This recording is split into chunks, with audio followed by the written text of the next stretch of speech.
पहले तो ये समझना है कि ये 10 सालों का जो मोदी जी का राज रहा है, इसमें आपकी मुसीबतें, आपकी मुश्किलें बढ़ी हैं, कम नहीं हुई हैं। आपके जीवन में तरक्की नहीं आई है। आपका जीवन गरीबी की दलदल में और भी फंसता चला गया। तो सबसे पहले ये बात समझिए कि जो सच्चाई आपके जीवन की है, वो ज्यादातर इस देश में जितने भी किसान हैं, मजदूर हैं, गरीब हैं, मेरी बहनें हैं, ज्यादातर वही सच्चाई उनके जीवन की सच्चाई है। जहां जहां मैं जाती हूँ, चाहे गुजरात जाऊं, चाहे तेलंगाना जाओ, चाहे कर्नाटका जाओ, कहीं भी जाओ, तो जो केंद्र सरकार की नीतियां हैं, उनकी वजह से जो हम देखते हैं कि देश का गरीब कमजोर हो रहा है और देश का गरीब और भी संकट में फंसे जा रहा है। पलायन करके तो आता है अलग अलग शहरों में, वहां पे भी शोषण होता है, उसका सही मजदूरी नहीं मिलती, तो बहुत मुश्किलें होती हैं। आपने देखा कोविड के समय, कोरोना के समय क्या हुआ। मोदी जी ने तय करा कि लॉकडाउन हो जाएगा। मैं जानती हूं कि अमेठी के कितने लोग अलग अलग प्रदेशों में पलायन करके गए थे, काम कर रहे थे, कहां कहां फंसे हुए थे। कोई गुजरात में, कोई बिहार में, कोई मध्य प्रदेश में, कोई मुंबई में, कोई हैदराबाद में फंसे हुए थे। खाना नहीं था, वापस लौटने का कोई साधन नहीं था, घबराए हुए थे।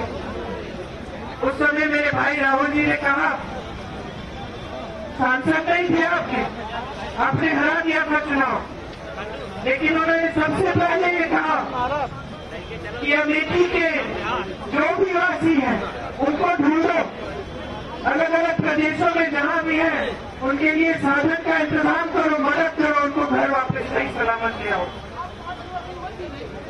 लेकिन सरकार ने कोई योजना नहीं बनाई आपके लिए। सरकार ने इतनी बड़ी महामारी के बीच भी इस देश के गरीब को भगवान के भरोसे छोड़ दिया। तो समझने वाली बात यह है कि देश की सरकार की जो नीतियां हैं वो आपके लिए नहीं है। मोदी जी की सरकार की सभी नीतियां सिर्फ बड़े बड़े खरबपतियों के पक्ष में बन रही हैं। बड़े बड़े खरबपतियों के कर्ज माफ हो रहे हैं, बड़े बड़े खरबपतियों के लिए सारी सुविधाएं हैं, बड़े बड़े खरबपतियों को इस देश की पूरी संपत्ति सौंप दी जा रही है।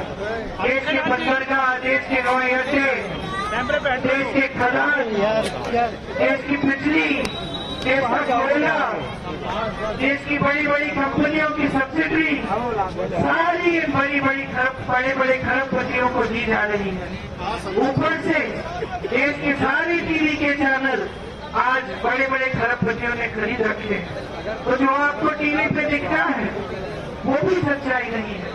एक सच्चाई आप जी रहे हो जो मुश्किलों से भरी है, दूसरी सच्चाई आपको दिखाई जा रही है कि देश बहुत तेजी से आगे बढ़ रहा है, देश की अर्थव्यवस्था मजबूत होती चली जा रही है, देश में खुशहाली फैल रही है। आपको बताया जाता है कि मोदी जी जैसी सरकार तो कभी इस देश के इतिहास में ही नहीं हुई, कि 70 सालों में कांग्रेस ने कुछ नहीं किया और 10 सालों में देश को मोदी जी ने विकसित कर दिया। तो ये दो अलग अलग पहलू हैं। एक आप टीवी पे देखते हैं, एक आप होर्डिंग पे देखते हैं और दूसरा आप जी रहे हैं। तो आपके सामने सवाल उठता है कि चुनाव के समय मैं निर्णय किस आधार पर करूं, अपने जीवन के आधार पर करूं या जो मुझे टीवी पे बताया जा रहा है उसके आधार पर करूं। बड़े बड़े भाजपा के नेता जब आपके सामने प्रचार करने आते हैं, प्रधानमंत्री तक के पद के नेता क्या बातें करते हैं? क्या बेरोजगारी की बात करते हैं? क्या खेती किसानी की बात करते हैं? क्या उनको मालूम है कि आवारा पशु आपके खेत चल रहा है? क्या आपकी शिक्षा की बात करते हैं? क्या स्वास्थ्य की बात करते हैं?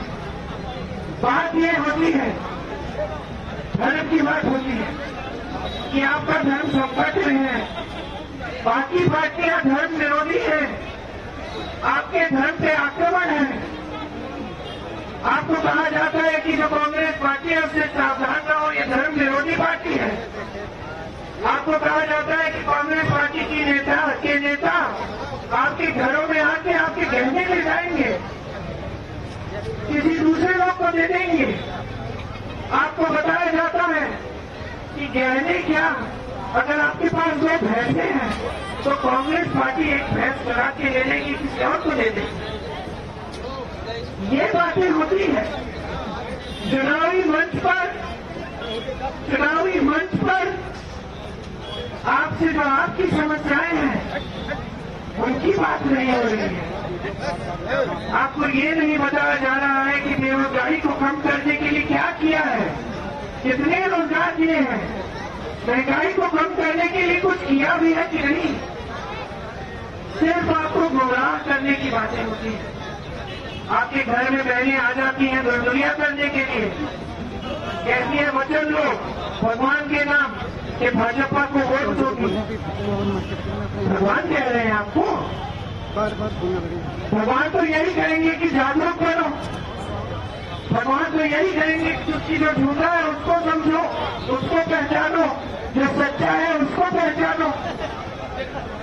किसने काम किया है आपके लिए, कौन तरक्की लाया है आपके लिए, और कौन आपको गरीबी की खाई में छोड़ना चाहता है ताकि आपका इस्तेमाल कर पाए, ताकि आपसे वोट लेकर सत्ता में बैठ पाए और फिर आपको भूल जाए।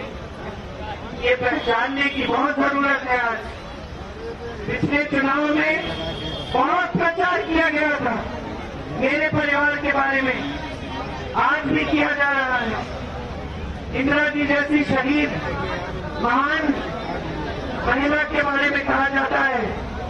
प्रधानमंत्री मोदी जी कहते हैं कि वो देशद्रोही है, जिसने पाकिस्तान को तोड़ा, बांग्लादेश बनाया, जो इस देश के लिए शहीद हुई, जो निडर होकर सारे निर्णय लेती थी कि मेरी जान भी चली जाए लेकिन मैं वो करूंगी जो देश के लिए अच्छा है, आज ये उनको देशद्रोही कहते हैं। राजीव गांधी जिसने दिन रात एक किया, आपके लिए काम करके दिखाया, यहाँ अमेठी क्षेत्र में बड़े बड़े उद्योग लाए, कितना विकास किया कि पूरा देश देखता था अमेठी की तरफ कि ये प्रधानमंत्री का क्षेत्र है। वो इस देश के लिए शहीद हुए।